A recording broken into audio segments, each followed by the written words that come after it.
No, no la quiso el sistema, Carolina nos la sacó. Esperemos que vuelva entonces se incorpore. Bueno, entonces como venía diciéndoles, como hemos tratado a lo largo de nuestros temas, entonces las variables que se miden se pueden medir a través de muestreos continuos y discontinuos. Generalmente entonces los que más asequibilidad tenemos son a los muestreos de orden continuo, ¿sí? Perdón, discontinuo, y pues finalmente el tema de la modelación es obtener unos mapas que nos muestren de manera continua el comportamiento de la variable. Entonces, en anteriores ejercicios vimos el arrastra Berry, que es una arrastra que nos permite medir conductividad eléctrica y que nos arrojaría información como la que podemos ver en esta parte superior. Igualmente, a través de la información de la cosecha, podríamos obtener una información de un mapa de rendimiento. Y mediante el uso de técnicas estadísticas, podemos comparar la información de un mapa con la del otro mapa, en este caso a través de un modelo de correlación. Cuando esos puntos se acercan a un modelo de regresión, como en este caso esta curvita de color rosado, entonces podemos considerar que existe una correlación alta. Igual hay unos indicadores que nos dicen qué tan alta es esa correlación, entonces nos estaría diciendo de alguna manera, o nos está diciendo que en este caso la conductividad eléctrica que podemos ver aquí en el eje de las X guarda una alta correlación con el eje de las Y, que es donde estaríamos reflejando el rendimiento. Esto pues a la larga nos puede permitir también hacer predicciones, ¿sí? Sobre lo que va a ser el comportamiento de variables como la calidad o como la productividad a partir de estas variables que se denominan de orden explicativo.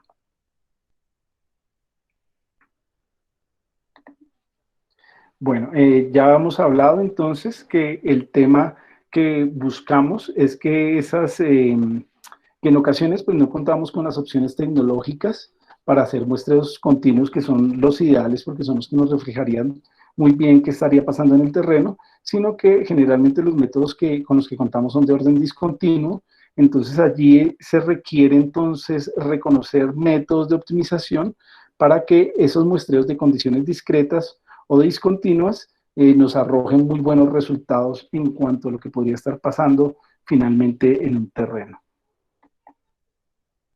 Entonces, para ello, se necesitan métodos de interpolación. Entonces, les voy a hacer un leve resumen de lo que es la interpolación. Por ejemplo, en este caso, tendríamos una línea recta que estaría denotada por las parejas ordenadas 0, 0 y 1, 1. Entonces, el modelo de interpolación lo que me permite es predecir qué puede estar pasando a lo largo de esa recta en este caso. Entonces, si yo quiero, por ejemplo, determinar qué está pasando aquí en este punto azul, si yo he hecho este levantamiento de manera gráfica y a escala, pues podría entrar a medir y encontrar, por ejemplo, que en este punto azul el eje de las Y corresponde a 0.5 y el eje de las X a 0.5. En ese caso, cuando yo he logrado estimar a través de ese modelo gráfico cuál es la pareja ordenada que me ubica ese punto en el espacio, pues estaría haciendo un proceso de interpolación. En este caso, pues una interpolación lineal por un método gráfico o por un método matemático que es la estimación de la recta y definiendo finalmente la recta, dándole un valor de X, puedo calcular el valor de Y. Así que no, pues no lo haremos parte de este curso, pero es básicamente para entender qué es lo que sucede en los procesos de interpolación. Entonces, como les mencionaba, nosotros tenemos en la práctica datos discretos, como los que hemos obtenido en esta grilla, y lo que hacemos es utilizar una técnica de interpolación o modelaje de superficie que se ubicaría en este punto B, que es la que entraremos a reconocer en esta presentación, la cual nos va a dar como resultado un mapa continuo, ¿sí?, de superficie que nos estaría mostrando en este caso cómo está el comportamiento de la variable medida y pues para ello le damos unos valores en colores para poder determinar pues a partir de esa clasificación cómo se está comportando la variable en el terreno. Como les decía, para que estos tipos de operaciones se puedan dar, tenemos que garantizar que estos puntos, ¿sí?, tengan autocorrelación. La autocorrelación es básicamente un tema de una agrupación espacial donde esos puntos en el espacio guardan alguna relación. Si esos puntos no guardan ninguna relación, si es completamente al azar o puede ser un punto que difiere completamente de otro y no tiene ningún tipo de relación, en ese caso, pues no se podrían utilizar métodos para generar los procesos de interpolación. Entonces, ¿de qué manera determinamos esas autocorrelaciones? A través de el uso de de unas fórmulas matemáticas denominados índices, que dependiendo del valor que arrojen, me estarían mostrando si existen correlaciones o no. Entonces, dentro de esos índices de autocorrelación espacial, tenemos el índice I de Morán.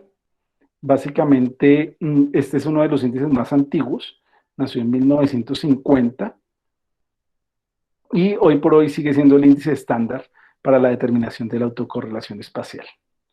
En este caso, dice, se aplica a zonas o puntos con variables continuas asociadas dentro de estas zonas. Una de las particularidades de este índice es que compara el valor de la variable en cualquier punto con el valor de todas las variables, todas las otras posiciones.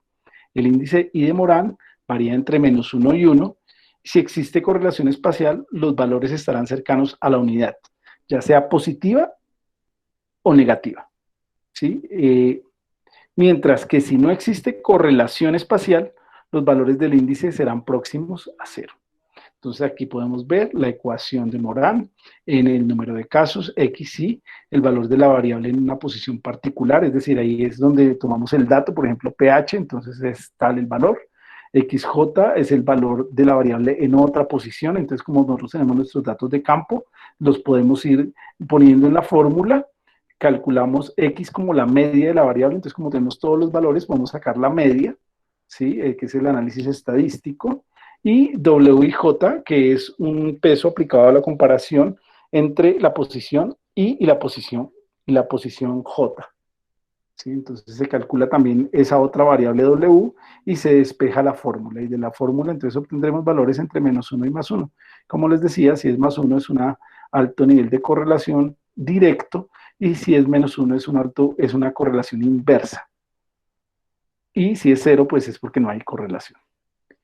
Entonces vamos a ver aquí en estas gráficas el índice de Morán en acción. Entonces aquí tenemos en un mapa unas variables medidas. Esta homogeneidad del color o esos no saltos tan complejos nos muestran que de alguna manera pues el índice de Morán seguramente tiende a 1, es decir, estos valores están altamente correlacionados. En cuyo caso, estos valores sí podría yo acudir a la geoestadística para modelar, es decir, si tengo un valor en esta área y un valor en esta área, puedo modelar con éxito, ¿sí?, el valor intermedio, si no lo conozco. Eso entonces en el caso de esa variable A. Entonces veamos un poco.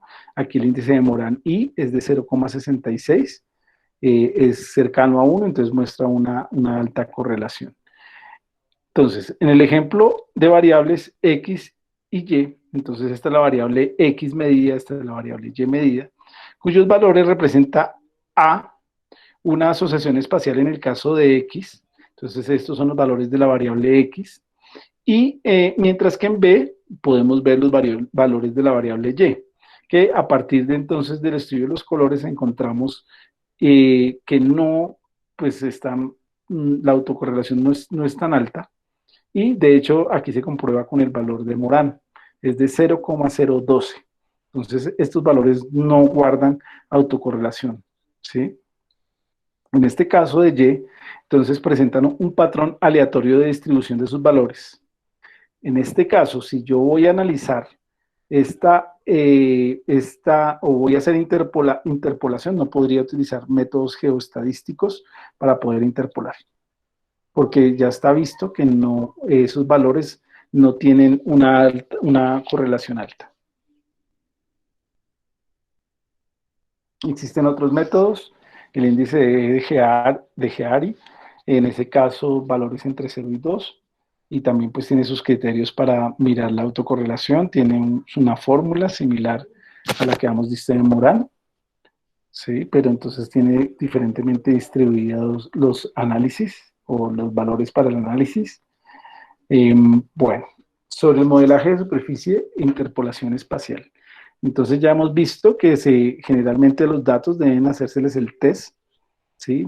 Calcular esos índices, y habiéndose determinado que existe algún grado de asociación espacial en los valores de una variable estudiada, se pueden aplicar las técnicas de modelaje de superficie para la o las variables de interés, lo que en nuestro caso estará representado por la interpolación espacial. Entonces ya en esta sección lo que vamos a ver es la descripción de las alternativas de análisis de modelaje para efectuar el paso mostrado en la figura B, que fue el paso que les dije que es el intermedio entre tener los datos en la grilla, incorporar el modelo y lograr un mapa en continuo. Es preciso destacar que la estadística tradicional, que es la no espacial, la que les decía que existe dentro de la descriptiva y la inferencial, señala un supuesto fundamental en los análisis, que es que los datos están distribuidos en el espacio al azar. Entonces, si yo quisiese hacer una interpolación desde la estadística espacial, pues no correspondería con lo que en realidad pasa en un territorio sobre estas variables pues, que generalmente usamos para el análisis, porque ella parte del principio de que los datos están distribuidos al azar. Por esto, si los datos presentan autocorrelación, según el concepto que ya presentamos o que ya revisamos, muchos de los análisis estadísticos tradicionales no presentan validez. ¿Sí? Entonces, en los datos autocorrelacionados, los métodos estadísticos no aplican. La estadística espacial o geoestadística, por otra parte, utiliza los patrones geográficos de los datos para aplicar de mejor forma su variabilidad. Entonces, para las variables generalmente utilizadas en agricultura de precisión, que nos explicarían el comportamiento de otras variables como lo son el tema de la productividad o de la calidad, pues lo que se utiliza son estos métodos geoestadísticos. Entonces, de acuerdo a lo que mencionamos, el proceso de llevar puntos discretos a una representación de superficie o modelaje de superficie implica la obtención de un mapa a partir de un muestreo puntual, que es el discreto que ya conocemos del dato que tomamos en la grilla, en un mapa que representa la distribución geográfica continua de los datos, ¿sí? Entendiendo pues que todos los datos que tomamos tienen que estar debidamente georreferenciados.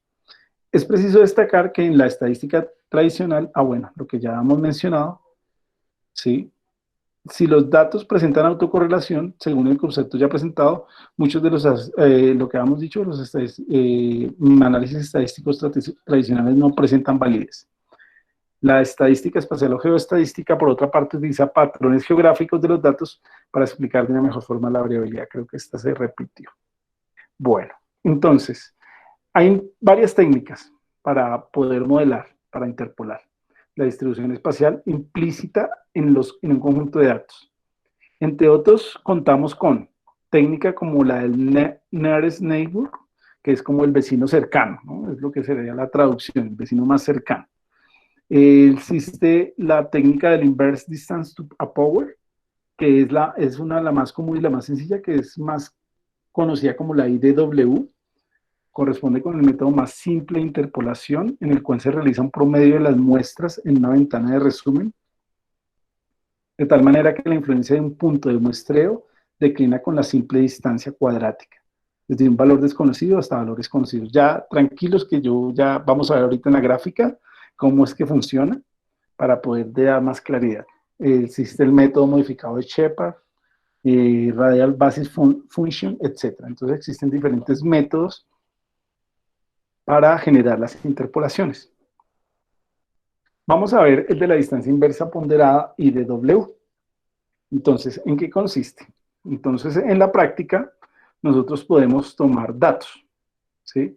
En este caso, pues tendríamos la información del punto 10, el punto 9, bueno, este salió aquí repetido, pero esto sería como el punto 11, y este sería el punto 12, ¿sí? Entonces, básicamente, ¿cómo funciona el método? El método plantea que los puntos cercanos son más parecidos que los lejanos, ¿sí? Entendiendo pues que aquí ya hay autocorrelación. Entonces, como hay autocorrelación, podemos aplicar el método de interpolación.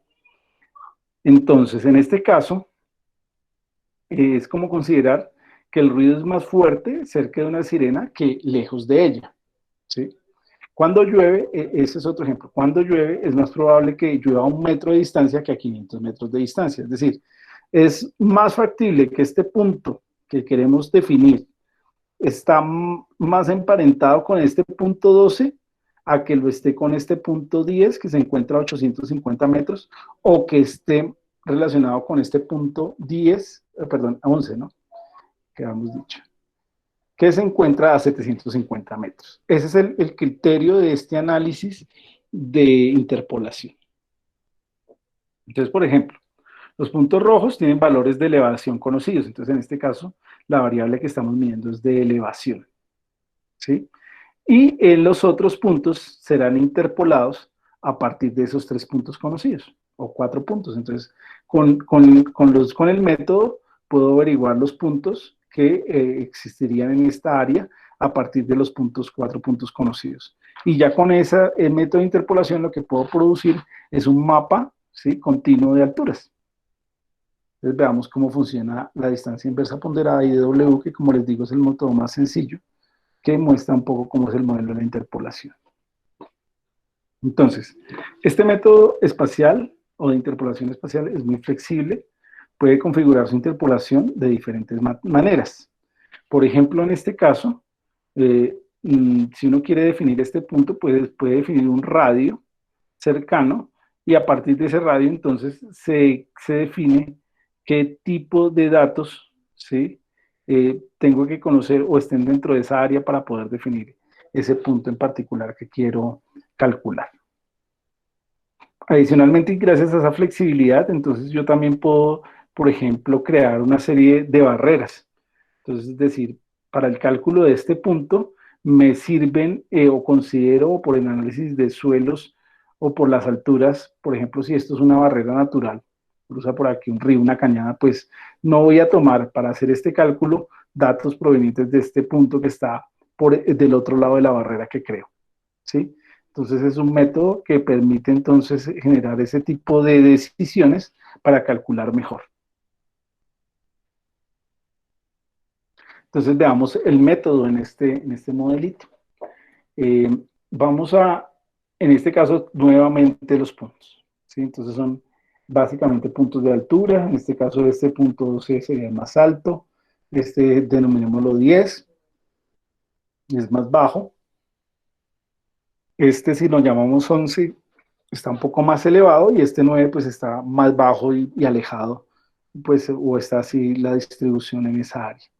Entonces, aquí lo que buscamos es en su momento determinar un punto en alguno de esas áreas. Vamos a ver, aquí generalmente es el moradito que está como por estos cercano al 12, ¿no? Entonces, miremos la teoría. Ahora que sabe cómo configurar las distancias de búsqueda, seleccionar el número de puntos y utilizar barreras, es el momento de aprender acerca de los ajustes de potencia de IDW. Esto se ilustra mejor con un ejemplo. Los puntos interpolados se estiman en base a la distancia de los valores conocidos de la celda. Los puntos que están más cerca de los valores conocidos estarán más influenciados que los puntos que están más lejos. Una potencia de 1 alisa la superficie interpolada. Entonces ya vamos a ver con el modelo matemático cómo cambiaría esta simulación de la superficie. Entonces lo que nos dicen es, si yo tengo el punto cerca de 12, pues seguramente el punto va a estar más alto que si lo tuviese cerca de 10 o que lo tuviera, o de 11 o de este 10. Entonces, en un modelo que es lineal, ya vamos a ver, es decir, que la ecuación no está elevada al cuadrado, el modelo quedaría de esta manera. Pero si el modelo está elevado al cuadrado, que es lo que hace el IDW, entonces el modelo des en cuenta que cambia. Entonces lo paso de aquí a acá. Y lo que se encuentra en la práctica es que los modelos generalmente se asemejan más a este comportamiento. Entonces, por eso, básicamente se utiliza potencia de 2 para modelar de una manera más exacta el territorio a partir de la información que se tiene. Entonces, ¿cómo funciona el cálculo? Entonces, nuevamente tenemos los valores conocidos de las alturas, tenemos las distancias entre los puntos.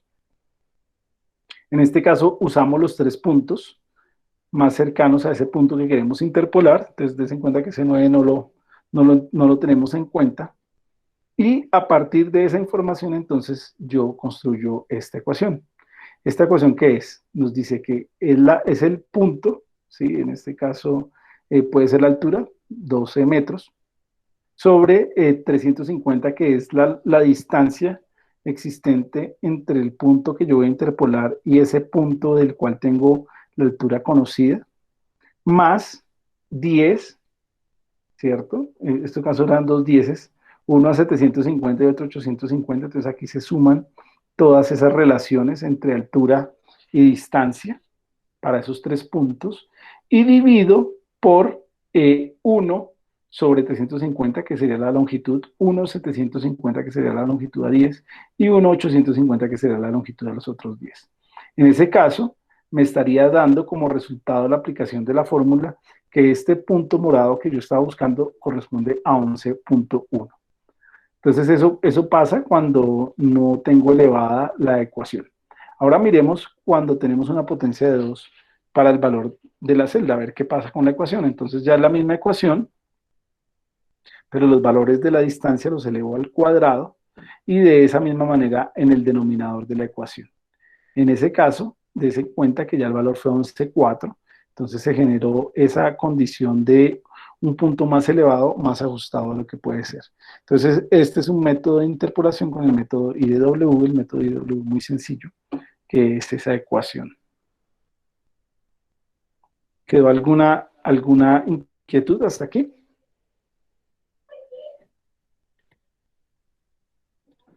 ¿O todo clarísimo? ¿O no tan clarísimo? Instructor, Señor, sí, Ariel, dime.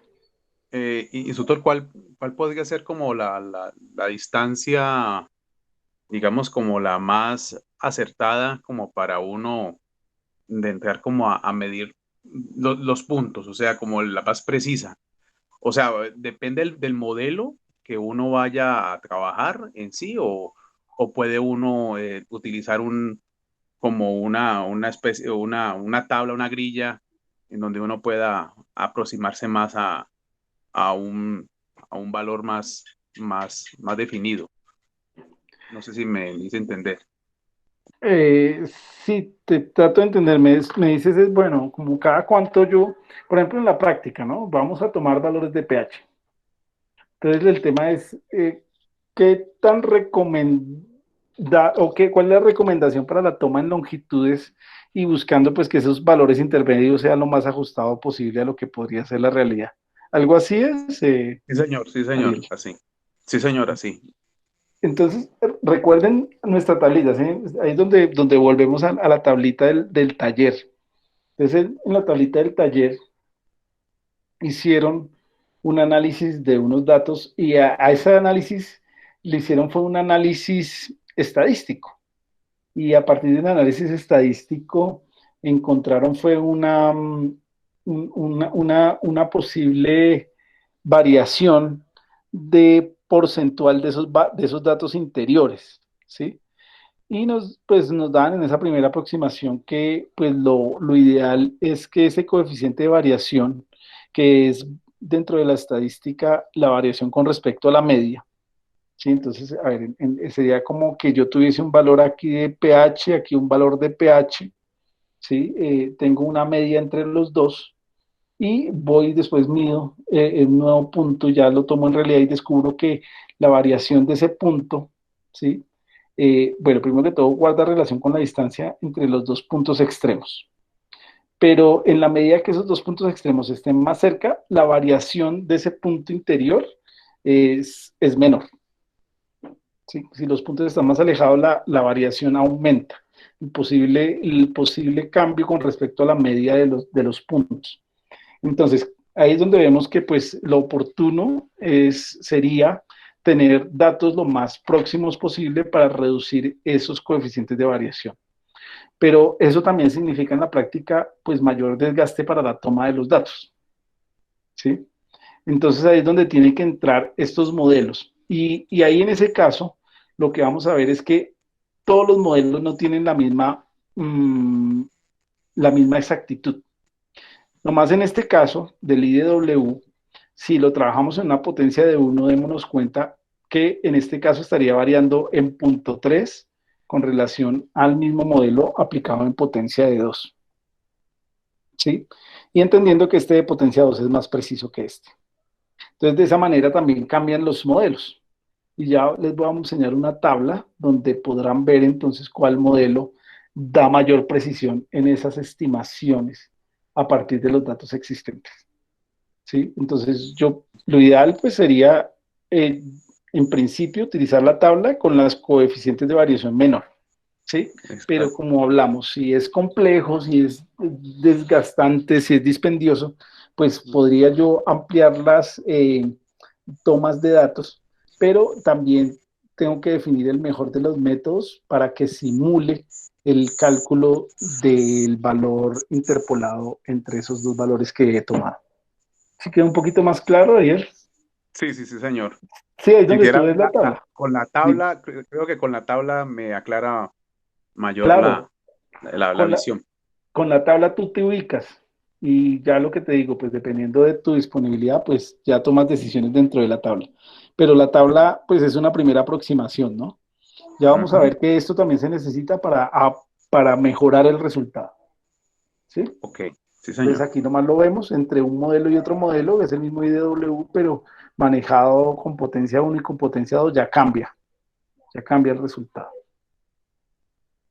Entonces, dentro de estos modelos de interpolación, se tiene, por ejemplo, este del variograma, ¿sí? Que es una herramienta ampliamente utilizada para la descripción espacial de conjuntos de datos, correspondiente al variograma o el semivariograma.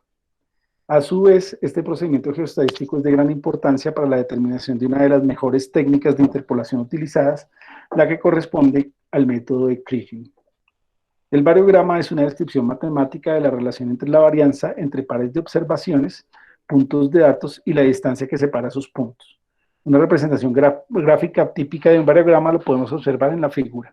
Entonces aquí ya se toman cálculos de la varianza y cálculos de la distancia entre los puntos para poder generar esta serie de puntos y estos comportamientos. Aquí lo más importante es que, como lo dice en el texto, este método se requiere para poder aplicar el método que ha mostrado mayor precisión entre las técnicas de interpolación, que es el método Kriging. ¿Sí? Entonces aquí tenemos el método de Kriging. Entonces, la técnica de interpolación del Kriging está basada en la idea de que se pueden desarrollar inferencias considerando una función aleatoria zx, dados los puntos, bueno, varios puntos. La expresión matemática de lo señalado anteriormente es esta. En la ecuación se pueden distinguir tres componentes fundamentales, son estos tres que definen ese valor z. Un componente estructural mx, un componente aleatorio correlacional espacialmente h, que es el que viene del variograma, y un residual, que es este. Es importante señalar que a través de otra técnica que se llama co-kriging, se puede obtener el valor de una variable a través de la estimación de otras correlacionadas. Por ejemplo, en el caso de la densidad del suelo y la humedad del mismo.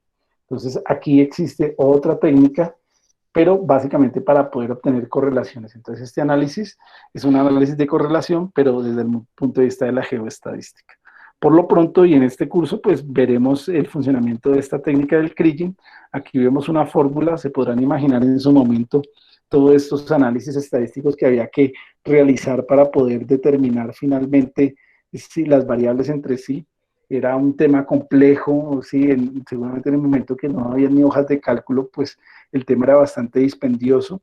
Ya hoy por hoy, pues con la aparición de los sistemas de información geográfica, estos métodos se han simplificado enormemente y pues ya siguiendo un patrón, pues podemos obtener finalmente los resultados provenientes de este tipo de uso de interpolaciones. Digamos que en este caso lo que yo quiero es un poco que entiendan qué es lo que pasa de manera pues somera, ¿sí? Para que vean qué es lo que hace finalmente la máquina ya en su momento cuando lo hagamos. Entonces aquí podemos ver el procedimiento, ¿sí? Entonces, ejemplo de procesamiento, en la figura B, ¿sí? Que es esta área, entonces se tienen datos, sí, en la figura B de datos en programa geoestadístico para la realización de Kriging, en donde se puede apreciar A, un mapa definitivo obtenido mediante variograma. Entonces aquí tenemos el análisis de variograma. Después en B hay una zona considerada en análisis Kriging para la estimación del punto en turquesa. Entonces aquí hay como una serie de colores que no son como claros, como un color azul diferente, entonces ese punto se toma y se vuelve a analizar. Puntos considerados para la estimación del punto desconocido, aquí en C. Entonces aquí si yo tuviese puntos, aquí veo que como que no tengo información, entonces lo que hacen es correr nuevamente el modelo, pero en Kriging, y lo que se obtiene de eso pues ya es una nueva imagen corregida. ¿Sí? Entonces el Kriging sí permite hacer esa interpolación en esos puntos donde los valores no se encuentran.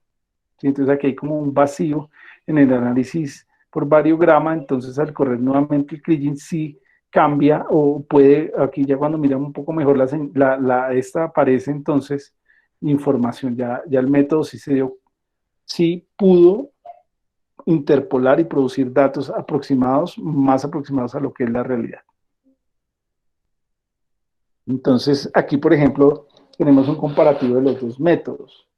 Ambos son métodos de interpolación, el Kriging y el IDW. Ya el IDW lo estudiamos, vemos cómo funciona. Entonces, aquí estamos comparando los dos métodos de interpolación, ¿sí? Entonces, el método Kriging tomando como base el mismo conjunto de datos. Ambos son los mismos conjuntos de datos, pero podemos darnos cuenta por inspección que los resultados son diferentes, no pareciera que fuera el mismo terreno. Y lo que se encuentra es que este produce una serie como de puntos particulares, se llaman ojos de buey, y que son básicamente entendidos como un error de cálculo. En este caso, pues hay más, ¿sí? que en este análisis. ¿Sí? Entonces, lo que nos lleva a inferir que en este caso, comparar el IDW y el Kriging es más exacto en cuanto a su interpretación de lo que podría estar pasando en la realidad. ¿Sí? Entonces, como les decía, según los resultados mostrados, podemos señalar que el método del Kriging, que es en la A, aparece en su representación de los datos de la mapa en la figura A con resultados más naturales, evitando el efecto de ojo de buey, que es estos puntos, que se observa alrededor de algunos puntos en el mapa desarrollado mediante el IW. Entonces, el método Kriging nos da unos resultados más naturales, más semejantes a lo que podría estar pasando en el terreno. Entonces, aquí tenemos una tabla donde se comparan los métodos, ¿sí? Entonces, existe los métodos de la estadística descriptiva, ¿sí? Es como les dije, es una parte de la estadística donde calculamos que la media, la que utilizamos en esa primera tabla para estimar los coeficientes de variación. Existe pues el método IW, el variograma y el Kriging.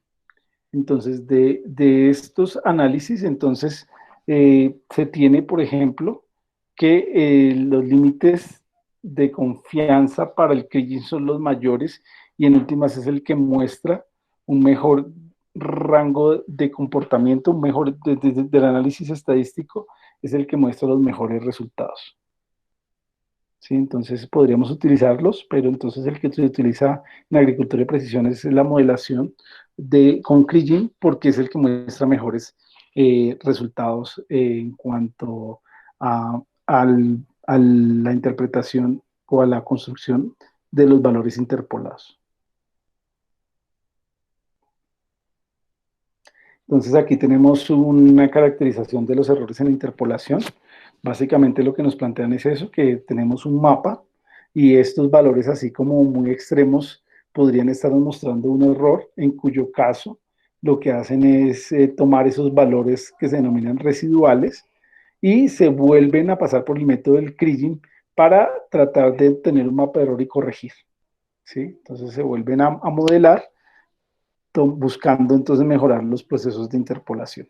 Ya es un poquito más complejo, ya a un nivel de mucha precisión, ¿no? Pero entonces el método me permite hacer ese tipo de cosas. ¿Qué condiciones fundamentales se tienen que cumplir para el análisis de mapas? Hay dos condiciones fundamentales para que cualquier paquete computacional sea capaz de realizar un análisis de los datos. Las que corresponden a, primero, que tenga, se cuente con una estructura consistente de datos. Es decir, las máquinas pueden hacer las operaciones, pero si los datos son malos, pues vamos a tener malos resultados. Entonces, la primera consideración para hacer un buen análisis es tener una estructura consistente de datos. Y segunda condición, tener un ambiente de procesamiento iterativo, lo que involucra 4 operaciones principales. Recordemos que el tema de la iteración dentro de la matemática son programas que toman un valor, calculan, lo vuelven a recalcular y finalmente así se van aproximando de la mejor manera al resultado final. Entonces, para que se den estos ambientes de procesamiento iterativo, se deben cumplir dentro de estas características o operaciones principales. Recuperación de una o más capas de mapa desde una base de datos. Entonces, como les decía, pues los mapas están construidos sobre bases de datos, entonces se requieren como insumo fundamental para poder finalmente generar los procesos iterativos. Procesamiento de datos según especificaciones del usuario, entonces ya a partir de las decisiones que tomemos, pues miraremos qué método vamos a aplicar para procesar información. A partir de esa información procesada se crearía un nuevo mapa conteniendo los resultados del proceso. ¿Sí? Una cosa es tener entonces un mapa donde solamente he puesto unos datos y le asigno unos colores, entonces quedaría allí como pixelado. Pero ya cuando hago los procesos iterativos, cuando involucro el análisis de interpolación, pues entonces genero un nuevo mapa como resultado de este proceso y finalmente después de ese proceso pues lo almaceno como una nueva base de datos. Entonces eso se puede apreciar en esta figura. Entonces aquí en esta figura tenemos varios momentos de los mapas, ¿sí? Un momento A, en el cual pues tengo varios mapas o capas de mapa desde una base de datos. Hay un momento B, donde ya he hecho todas esas bases de datos, los he procesado, ¿sí? Y he producido unos nuevos mapas. Y en el caso, bueno, en este caso se están combinando unas celdas específicas y me está dando estos resultados para obtener en este caso unas diferencias. Y en el paso C, he creado un nuevo mapa en donde la celda resultante se indica con una flecha. Entonces, de las operaciones entre estos dos mapas, que es lo que me permite hacer un SIG, operaciones entre mapas, obtengo un nuevo mapa y tengo en este caso un valor de diferencia que fue lo que me interesó obtener. Por último, pues esa información la almaceno como una nueva base de datos. ¿Sí? Entonces, por ejemplo, esto se da en el análisis de imágenes satelitales. Entonces yo puedo tener, por ejemplo, diferentes mapas, ya aunque eso lo veremos más adelantico, con diferentes valores del espectro. De allí hago operaciones entre uno y otro. Entonces calcularía algo como los índices y de eso podría hacer operaciones entre ellos para sacar un nuevo mapa. ¿Sí? Esos son de estar entre las condiciones fundamentales para el análisis de mapas, o lo que finalmente se sucede cuando se están analizando mapas. Por ejemplo, miremos esta información. Se tiene una distribución multivariada, la cual puede ser expuesta en representaciones de 2 y 3 dimensiones. En este caso, pues tenemos una representación bidimensional. En este caso, esto es fósforo, potasio y nitrógeno. ¿Sí? También podríamos contar con una información tridimensional, es decir, esos 3 elementos, cómo se encuentran con respecto a a otra variable que sería la profundidad. En este caso nos dicen que, por ejemplo, la distancia entre los puntos en un gráfico de 3 dimensiones, determinando la similitud relativa en los patrones de datos. En esta gráfica, cada eje representa la cantidad de nitrógeno, fósforo y potasio presentes en un cultivo bajo riego por pivote central. ¿Sí? Entonces, cambian básicamente dependiendo de su posición. De esto podemos tener una imagen bidimensional. Entonces, miraríamos aquí en esta imagen C, que sería un mapa de similitud para los puntos en estudio. ¿Sí? Entonces, aquí ya le estamos aplicando algún tipo de ecuación para poder determinar, en este caso, dónde estarían faltando los tres elementos. Y de eso, entonces, se da un mapa de agrupamiento o clustering de los valores. Sí, entonces, este es un objetivo del procesamiento de imágenes para la agricultura de precisión, que es finalmente tener un mapa, ¿sí?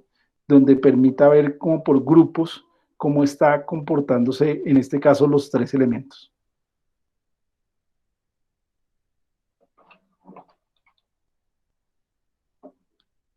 Bueno, aquí nos explican un poco más, nos dicen que en la figura B se pueden señalar que los valores puntuales en rojo son los pocos parecidos.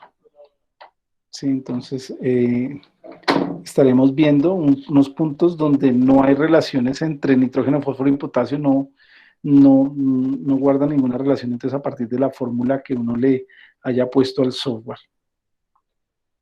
Nos dice también que la distancia relativa entre estos puntos de comparación, unos muy alejados y todos los demás, otorga un valor numérico que se denomina índice de similitud, el cual es graficado en la imagen C.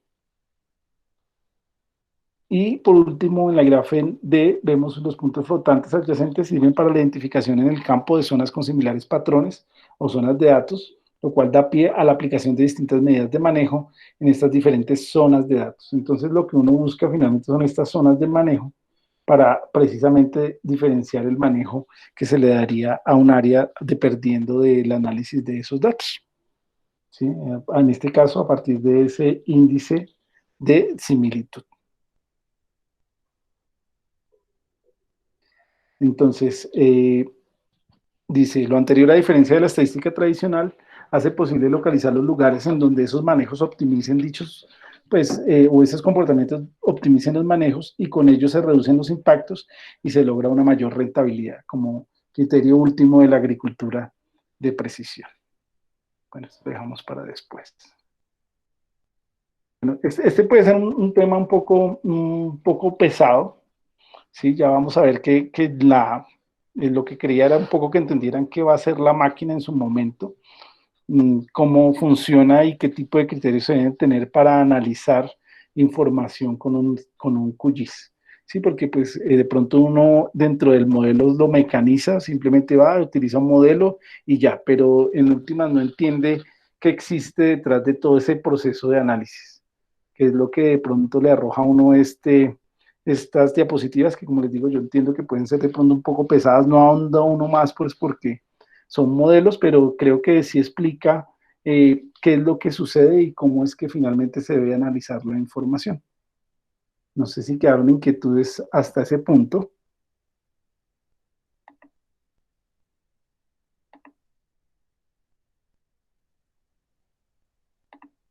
¿Sí quedó todo claro o nos damos una idea global de lo que pasa?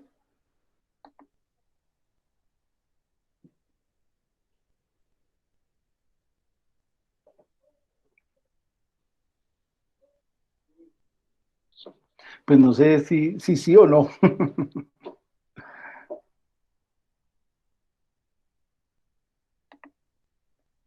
Bueno, No, entonces, no, instructor, por en el caso mío, pues es un tema nuevo, estoy tratando como de asimilarlo, pero sí, se entiende la explicación que usted da, ¿cierto? Yo creo que es como más como de comenzar como a ahondar un poquito más, pero entendible la teoría que usted acaba de plantear. sí, Ariel, tú lo planteas muy bien, digamos que en estos cursos, y eso que lo he buscado prolongar porque pues ahorita en las últimas decisiones del SENA, este curso solamente se debe centrar en manipular las herramientas SIG, pero pues siempre me ha parecido que es oportuno conocer como todo el sentido pues para que el manejo de la herramienta pues ya sea, pues si bien es algo de entrenamiento, cobre sentido porque se entiende para qué. ¿Sí? Entonces, por esa razón, digamos que yo llevo esta formación de esta manera. Un poco que entiendan eso teórico, ya lo demás sí es un tema de trabajo también, de dominar la herramienta, pero ya entenderíamos un poco por qué razón estamos tomando las decisiones para usar uno u otro algoritmo matemático en el cálculo, ¿sí? Y sabemos qué es lo que está pasando. Bien, Ariel. Bueno, entonces aprovechando que nos queda media hora, entonces, entonces vamos a revisar algo relacionado con algo que les comenté, que también tiene que ver con todo este tema del análisis de mapas, que es las imágenes multiespectrales.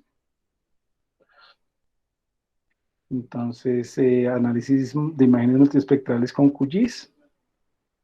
Bueno, entonces, en su momento, la cobertura vegetal fue uno de los primeros focos de investigación de la evaluación y manejo de recursos naturales.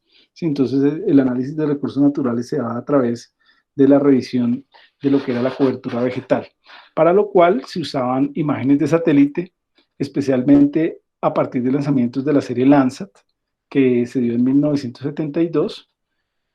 Hay otros sistemas diferentes también para la observación de la Tierra, como son en este caso el SPOT y el NOAA, entre otros.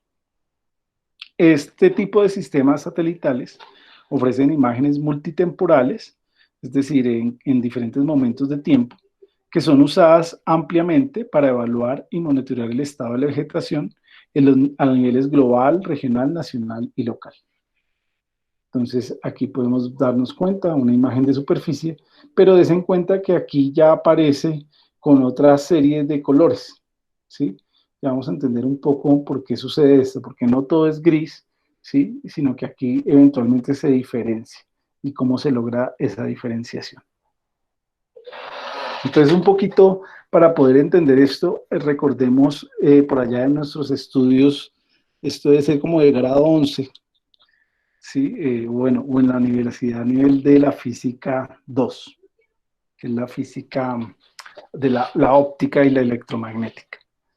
Entonces, básicamente el espectro electromagnético tiene diferentes momentos, ¿sí? Entonces, existe una parte del espectro que es visible para el ojo humano, ¿sí? Que es lo que reconocemos como la luz.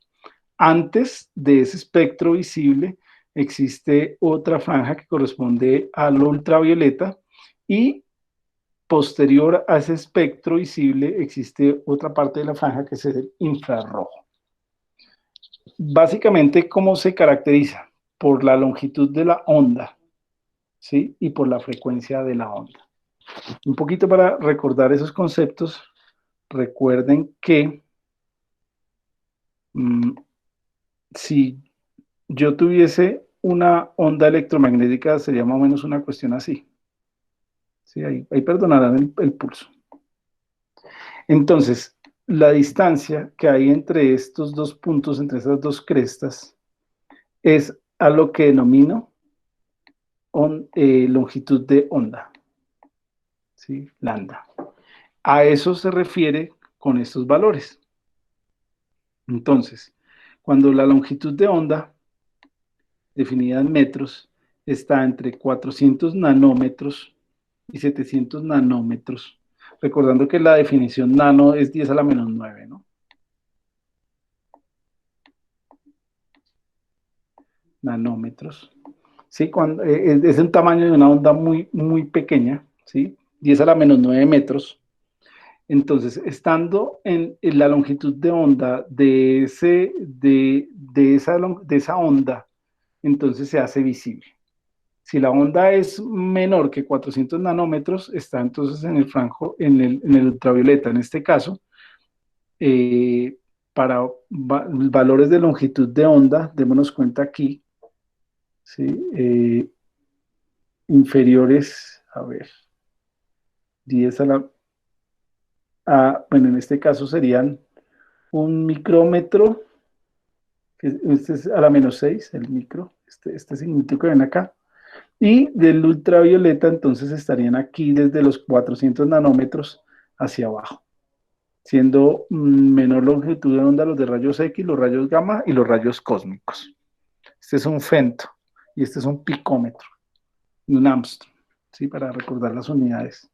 Y eventualmente, si ya están por encima de los 750, entonces estarían de aquí hacia allá. ¿Sí? Entonces, en este caso estaría el infrarrojo, las microondas, las de radio y las de frecuencia extremadamente baja. ¿Sí? Entonces, vamos básicamente que la onda se comporta de esta manera y estas unidades que estamos midiendo de longitud de onda son las distancias entre las crestas de la onda. ¿Sí? Entre este y este o esto y este. Entonces, dependiendo de esa longitud de onda, se clasifican las ondas. Bueno, entonces, básicamente, ¿cómo es el comportamiento de la luz? La luz, básicamente, tiene estos tres colores fundamentales: el rojo, el verde y el azul. Red, green, blue. Entonces, en este caso, cuando la luz blanca incide y eventualmente el espectro del color rojo, ¿sí?, se refleja, entonces podemos decir en este caso que esa es una prenda roja. Si lo haces sobre un pantalón rojo, es rojo el pantalón porque absorbe la onda del color verde y del color azul y refleja la del rojo. Si el pantalón fuera negro, entonces las tres longitudes de onda son atrapadas y es negro porque no refleja ningún tipo de color.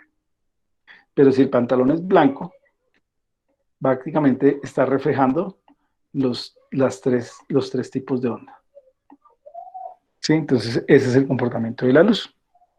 Entonces en imágenes, en teledetección, en imágenes multiespectrales, lo que tenemos es que los satélites se encargan de tomar esas imágenes, pero desde los diferentes espectros.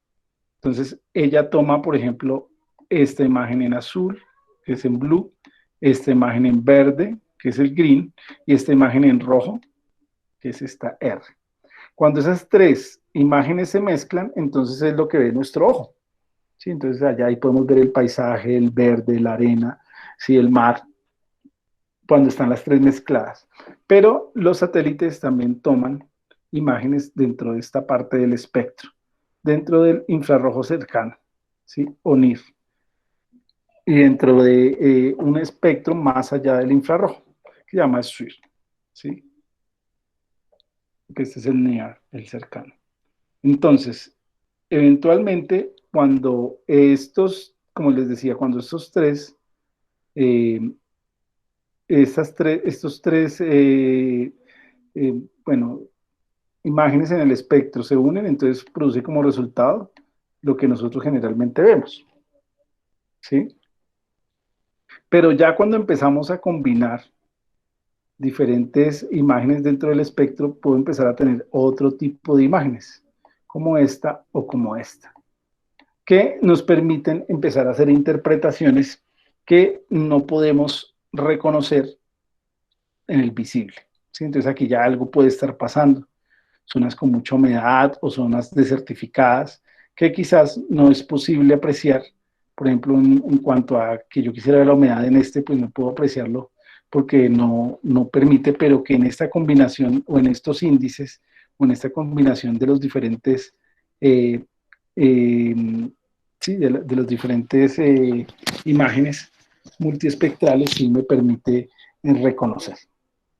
Entonces, aquí hay 5 bandas, ¿sí? Imágenes multiespectrales, 5 bandas e índices cuantitativos o derivados. Entonces, estos son ya índices, la combinación entre bandas. Hay un índice que es el más usado y el que mejores resultados da, que se denomina índice de vegetación de diferencia normalizada, NDVI. Entonces, el NDVI, en este caso, que sería, creo que es este, ¿sí?, me estaría permitiendo identificar pigmentos férricos, así como una detección de desconchados. Entonces aquí ya me permitiría ver algunas características a partir de estos colores entre el más intenso y el negro de lo que podría estar pasando en ese suelo, cosa que es imposible de definir dentro del visible, ¿sí? Entonces aquí también de la combinación me permiten ver otra serie de características que yo ya puedo ir a campo y decir, venga, pero ¿por qué esta zona es de este tono y no es gris? Entonces ya puede ser por la presencia que aquí se señala de presencia de pigmentos férricos. Entonces ahí empezamos a ver una aplicación de lo que son estas imágenes multiespectrales y de la combinación de las diferentes bandas. Entonces veámoslo un poquito más acá, en esta imagen. Entonces tenemos una manzana, pues a simple vista, pues la manzana está bien, pero ya cuando yo tengo la oportunidad de tener una imagen multiespectral, podría pensar que esta zona está dañada, ¿sí? Entonces podría estar yo haciendo un análisis de calidad desde la toma de imágenes multiespectrales, con respecto a supuestamente la manzana que está buena. Entonces, hablando sobre los índices. Los procesos de evaluación y monitoreo del estado de la vegetación en los niveles global, regional, nacional y local se logra mediante el análisis de la información satelital entregada a través de una imagen multibanda, que es lo que hemos venido hablando. Esta información debe ser categorizada y agrupada para permitir discriminar un área con características particulares de otra. Una forma de expresar esta categorización o agrupamiento es mediante la elaboración de los índices.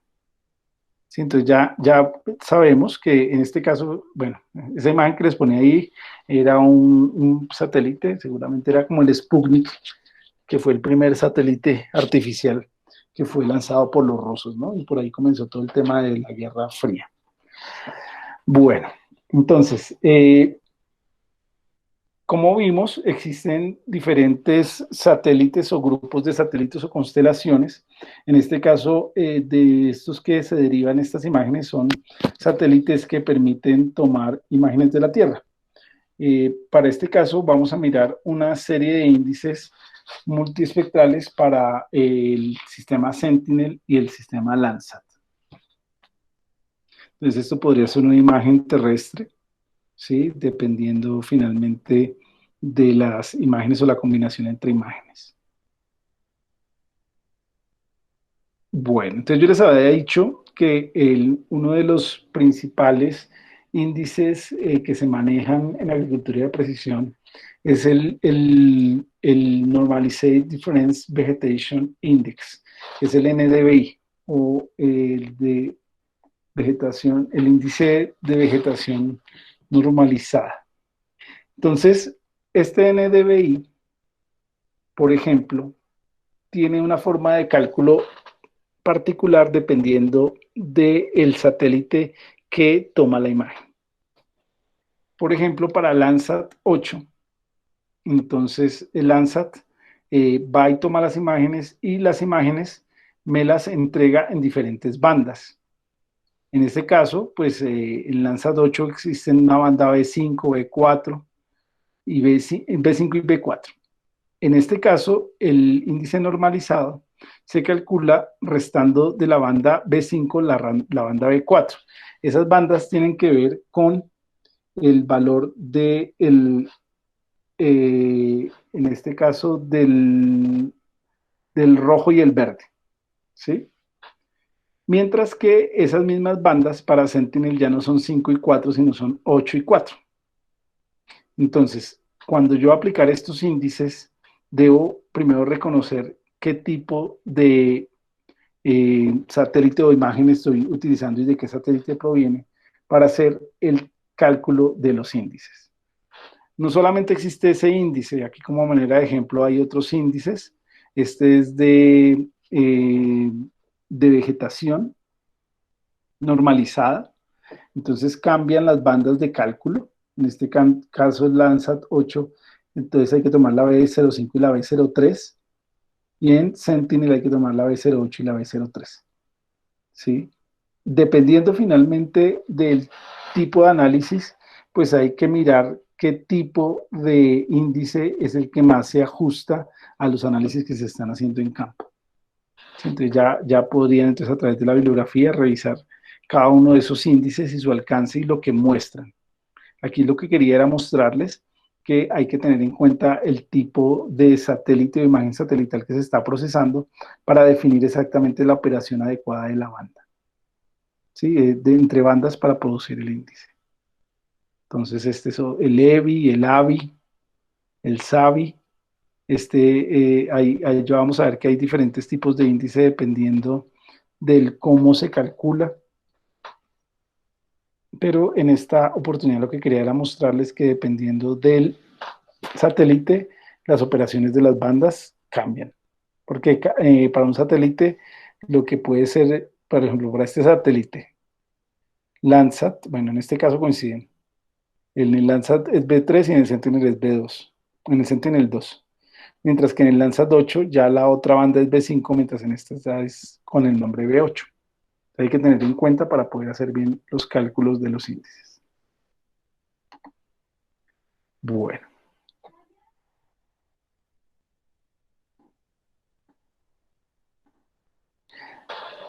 Cuando hablamos de índices, nos referimos a un conjunto de operaciones algebraicas efectuadas sobre los valores numéricos de los píxeles, usando dos o más bandas pertenecientes a la misma escena. Un índice de vegetación puede ser definido como un parámetro calculado a partir de los valores de reflectancia a distintas longitudes de onda y que es particularmente sensible a la cubierta vegetal. Vamos a verlo un poquito más aquí en detalle con esta imagen, lo vamos a entender un poco mejor. Entonces, básicamente cuando la luz solar incide, entonces toma tres caminos. O una parte se refleja, ¿sí? Otra parte de la luz que incide es básicamente, perdón, una parte entonces es transmitida, ¿sí? Entonces vía calor, ¿sí? Y otra parte ya empieza o entra a la planta, ya no, ni se refleja ni se transmite. Entonces, los análisis de los índices se da sobre la parte del espectro que se refleja. Entonces, miremos acá. No me deja.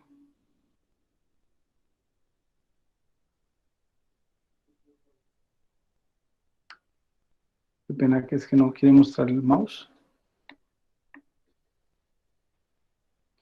Bueno, entonces, como les decía, llega la luz, ¿sí? Una parte se refleja, una parte se transmite y la otra parte es absorbida. Entonces, para el cálculo de los índices, entonces, los índices se calculan sobre la parte que se refleja, ¿sí? Vamos a ver este cálculo del valor NDVI, que como les dije es el índice más utilizado y el que mejores resultados muestra. Entonces, la luz visible, ¿sí? La que está compuesta por el rojo, el verde y el azul, entonces incide. Cuando el cultivo está sano, entonces se tiene como referencia que el 8% de esa luz incidente se va a reflejar. Y cuando la luz del infrarrojo también incide, si el cultivo está sano, el 50% de esa luz se refleja. Entonces, ¿qué pasa en ese caso? Utilizando la ecuación del NDVI, que me dice que el infrarrojo cercano menos el visible, ¿sí? Sobre la suma de esos dos valores, en este caso, esos dos valores, ¿cuál es? El 50% que se refleja, menos el 8% que se refleja, ¿sí? Sobre la suma de los dos valores reflejados, es el 50 más ese 8, me da un valor de 0.72. Entonces, cuando esos valores que yo obtengo del cálculo del índice están cercanos a 1, puedo entender que tengo un estado vegetativo adecuado, ¿sí? Y que básicamente el cultivo se encuentra saludable. Pero ¿qué pasa, por ejemplo, cuando el cultivo no se encuentra en esas condiciones saludables? Entonces, la luz visible que incide se refleja en un 30% para esos cultivos que tienen algún tipo de marchitamiento o problemas. Y el infrarrojo, sí, démonos cuenta que en este caso la visible es la que más se refleja con relación a un estado fenológico o un estado mm, pues adecuado del cultivo sin problemas. Mientras que en el infrarrojo el 40% se refleja, ¿sí? Absorbe más en el infrarrojo. Entonces, al hacer la operación del NDVI, entonces el 40% del infrarrojo reflejado menos el 30% del visible reflejado sobre la sumatoria de los dos me da un valor del índice muy alejado del uno, ¿sí? Entonces, aquí es donde se construye precisamente ese criterio de que a través del análisis de las imágenes multiespectrales y la operación de los índices, yo puedo interpretar lo que está pasando en el terreno. De todas maneras, en este tipo de análisis de imágenes multiespectrales, debemos entender que estos modelos son básicamente complementarios. ¿Sí? Entonces, como complementarios entienden que yo interpreto la imagen, pero debo ir al campo a verificar qué es lo que está pasando. ¿Por qué razón se está presentando esta situación? Si se debe a un problema nutricional o a un problema de un ataque de una plaga o a excesos de humedad, o bueno, eso ya lo determinarán los criterios, pero en últimas es lo que está sucediendo, ¿no? O está en malas condiciones, entonces hay que determinar por qué. Bueno, aquí vemos diferentes índices, como les digo, pues allá correspondería a cada uno dependiendo del tipo de análisis que esté haciendo, cuál es el índice que mejor le da información sobre el análisis que se está haciendo. En este caso, pues el NDVI de diferencia normalizada nace en 1974, el autor es Rush y otros. Básicamente nos dice que las características es que minimiza efectos topográficos y produce escala lineal de medición. La escala va de -1 a 1, con el valor de 0 representando el valor aproximado donde empieza la ausencia de vegetación. Entonces, cuando el índice me arroja valores cercanos a 0, entonces allí lo que estoy viendo es un suelo desnudo, ¿sí? Los valores negativos representan superficies sin vegetación.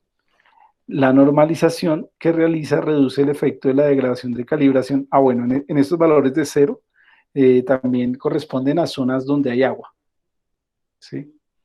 Y a inferiores zonas sin vegetación. La normalización que realiza reduce el efecto de la degradación de calibración del sensor y la influencia de los efectos atmosféricos.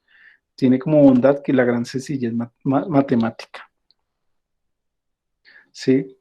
Entonces, cada índice, como les digo, pues corresponde finalmente a una fórmula matemática y tiene unos alcances previstos. Entonces, aquí está el TBI transformado.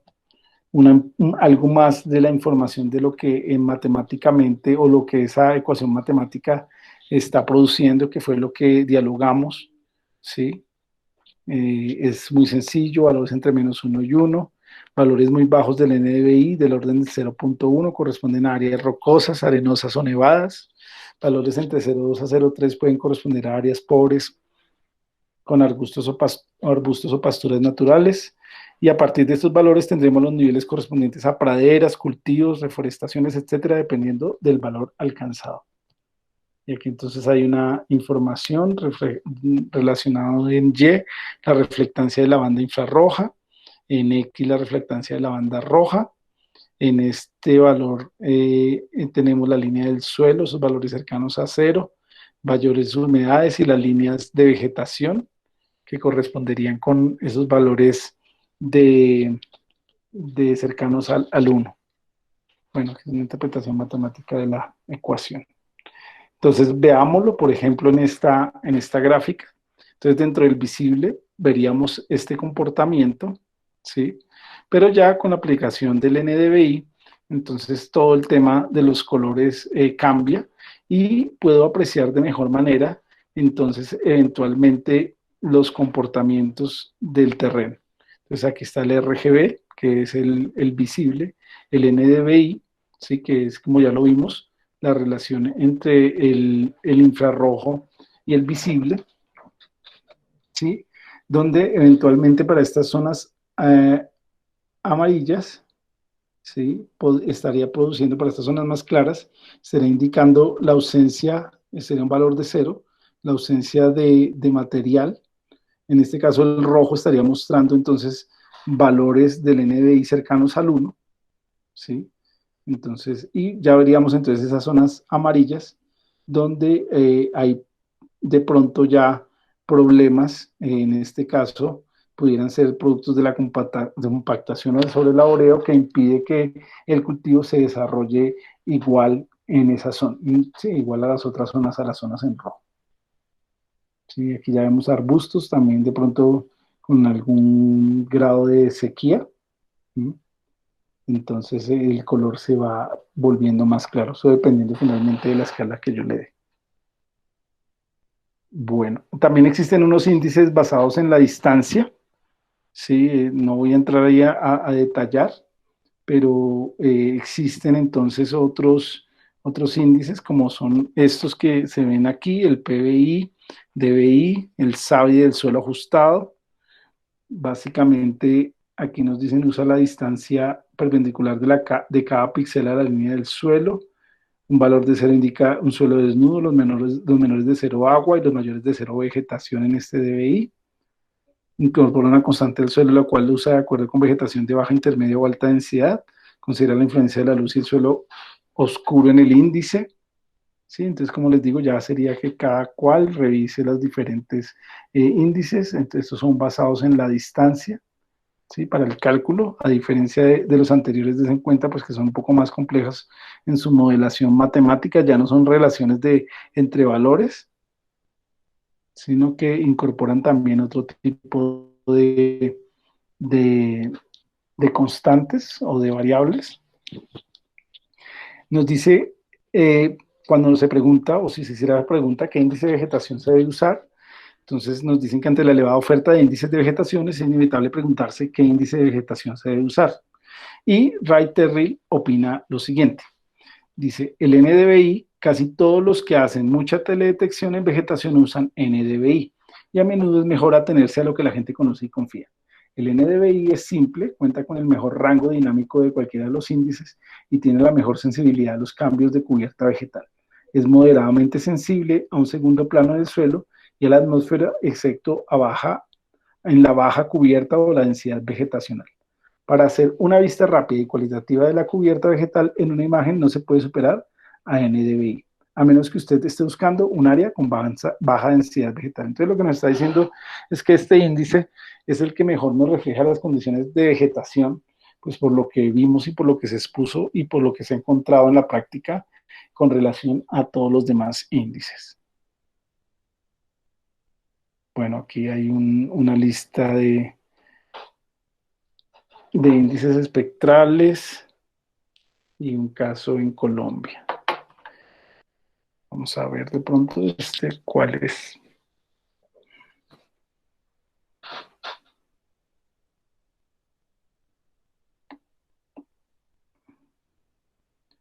Ok, no, este ya es un trabajo más largo, entonces lo haríamos parte de la siguiente presentación. Esto fue lo que ya hemos revisado, los índices espectrales, dependiendo del origen de las imágenes con relación al satélite que las ha tomado.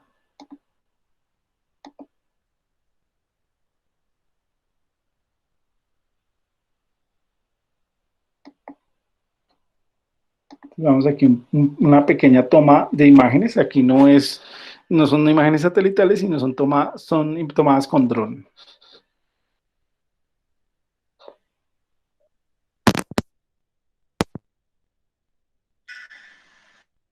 Evitar problemas en su cultivo o corregirlos antes de que sea demasiado tarde es la ventaja que brinda actualmente la tecnología a los agricultores colombianos.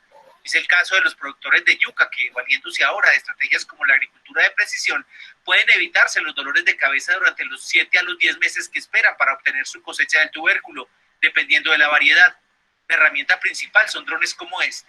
Gracias a eso nos programamos respecto al cultivo y de esa forma podemos crear un plan de acción para este cultivo y generar mayor productividad para el agricultor. Para la yuca en específico, por ejemplo, hacemos unos 7 vuelos.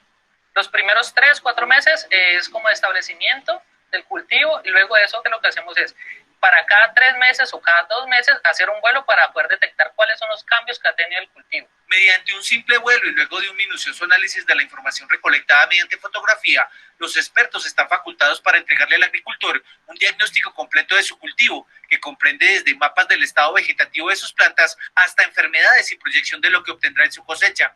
Cada dato recolectado mediante cámaras térmicas de alto alcance va alimentando a su vez las bases de datos sistematizadas con las que se predice la productividad. Modelo reconocido como Machine Learning, es decir, identificación de patrones complejos en millones de datos. Utilizamos cámaras multiespectrales, ¿cierto? Y cámaras RGB, que lo que hacemos es colectar información mediante fotografías. Eso maneja un ancho de banda que es el infrarrojo lejano. Entonces, gracias a este ancho de banda, esta longitud de onda, lo que nos permite a nosotros es capturar lo que se conocería como la temperatura del ambiente. Hacemos una fórmula matemática obtenida, ¿cierto? Capturamos esa información, lo volvemos imagen. El análisis de la información recolectada evalúa cada una de las etapas fenológicas de la planta y permite identificar para prevenir si el cultivo va a enfrentar alguna fase crítica. Tenemos unos software de procesamiento, cogemos cada imagen individual, las unimos todas en una, eso se llama un mosaico o un ortofotomapa. Luego de eso creamos una grilla sobre este mapa, extraemos la información mediante líneas de comando que nosotros hemos diseñado desde acá, desde la plataforma de fenotipificación, y esto lo convertimos en índices de vegetación. Estos índices de vegetación entran, digámoslo así, en una caja oscura que nos va a decir a nosotros cuál es el modelo mejor para producir, para detectar o predecir la productividad. El mayor reto para los expertos es la interpretación de los datos mediante la lectura de los mapas de esta amplia gama de colores. Esta paleta de colores va asignada a un índice de vegetación. Hay diversos índices de vegetación. El más conocido es el NDVI. Entonces, el NDVI lo que me dice es que a un mayor índice, ¿cierto? O sea, un mayor valor que va entre -1 y 1, entonces entre más cercano estés al 1, tu planta está muy sana. Cuando nosotros comenzamos a analizar toda esta información y comenzamos a detectar que una planta está por ahí en 0.4, 0.3, 0.2, entonces ya tenemos que generar alertas. Interpretados los datos, se realizan los informes que se le entregarán al agricultor con las recomendaciones puntuales, las cuales pueden estar relacionadas, por ejemplo, con la fertilización, la aplicación de insecticidas o las debilidades o fortalezas que tenga su cultivo en particular. Mira, en esta zona específica de tu cultivo tiene una deficiencia de nitrógeno, tiene una deficiencia de nutrientes o tienes alguna maleza o alguna enfermedad. Por favor, afecta o ten precaución sobre lo que está ocurriendo en esta zona. Con cada mapa o diagnóstico se espera que el agricultor tome las decisiones certeras que le disminuyan sus costos de producción y le incrementen la productividad. Puede crear planes de mitigación o planes de fertilización dependiendo de su cultivo, ¿cierto? Lo que le hace abaratar costos porque no va a utilizar la misma cantidad de fertilizante para toda la extensión del terreno, sino que va a ser muy focal y muy dirigida. Similar sucede con el uso del agua. Podemos hacer y podemos determinar qué zonas del cultivo necesitan más o menos agua y de esta manera podemos hacer una reducción de agua, lo que se vería agradecido en el medio ambiente, porque hacemos un uso responsable del agua. El término de agricultura de precisión se refiere a la gestión de los cultivos mediante herramientas que se valen de la medición y observación constantes a través de sistemas de información geográfica y satelital, con 4 pasos puntuales que son la recolección de datos, el análisis de estos, la toma de decisiones y el monitoreo frecuente de los rendimientos de cada cultivo.